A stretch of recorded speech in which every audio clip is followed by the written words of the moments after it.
Learn with Minno. پیارے نبی صلی اللہ علیہ وآلہ وسلم کی پیاری زندگی۔ السلام علیکم دوستو، میں ہوں منو اور ہم جان رہے ہیں پیارے نبی صلی اللہ علیہ وآلہ وسلم کی زندگی کے بارے میں۔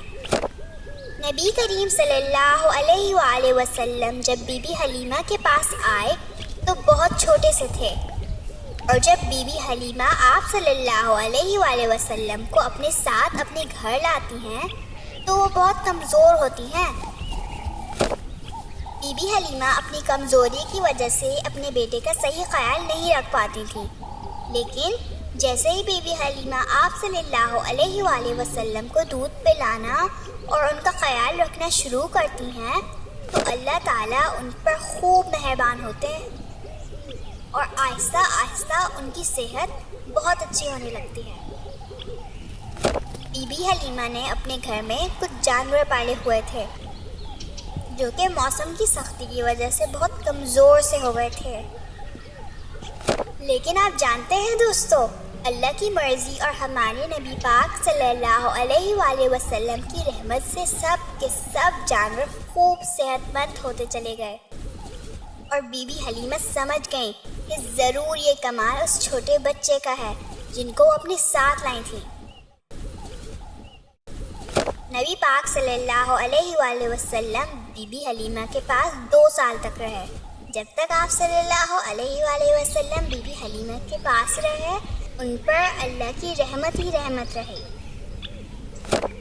حضور صلی اللہ علیہ وآلہ وسلم 2 سال کے ہو گئے تھے، اور اب وقت آ گیا تھا کہ حضور صلی اللہ علیہ وآلہ وسلم کو واپس بی بی آمنہ کے پاس بھیج دیا جائے، لیکن بی بی حلیمہ کو آپ صلی اللہ علیہ وآلہ وسلم سے بہت محبت ہو گئی تھی، اور وہ آپ صلی اللہ علیہ وآلہ وسلم کی برکت کو اپنے پاس ہی رکھنا چاہتی تھی۔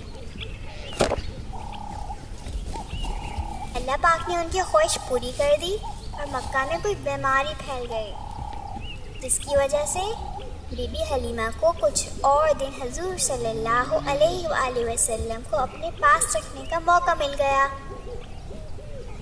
دوستو، بی بی حلیمہ بتاتی ہیں کہ ہمارے پیارے نبی صلی اللہ علیہ وآلہ وسلم بچپن ہی سے صحت میں سب سے زیادہ اچھے تھے۔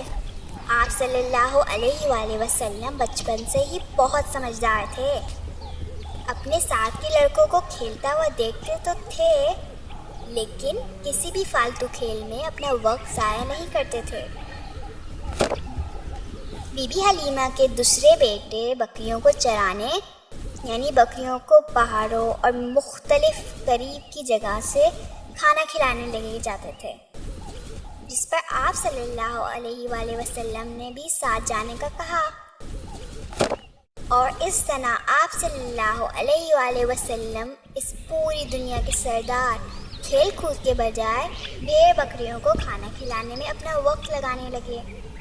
ہم سب ایک اللہ اور پیارے نبی صلی اللہ علیہ وآلہ وسلم کو ماننے والے ہیں، اس لیے ہمارے لیے بھی ضروری ہے کہ ہم بھی اپنے نبی پاک صلی اللہ علیہ وآلہ وسلم کی طرح کھیل کود میں ٹائم ویسٹ کرنے کے بجائے اپنے وقت کو کسی اچھے کام میں لگائیں، اور ایسا کرنے سے ہم اچھے مسلمان بننے کے ساتھ ساتھ ٹیلنٹڈ انسان بھی بن جائیں گے۔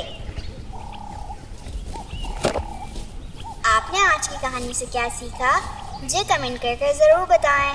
اگر آپ جاننا چاہتے ہیں کہ ہمارے نبی پاک صلی اللہ علیہ وآلہ وسلم کے بچپن میں کیا کیا ہوا تو انتظار کریں ہماری اگلی ویڈیو کا۔ Please subscribe. السلام علیکم۔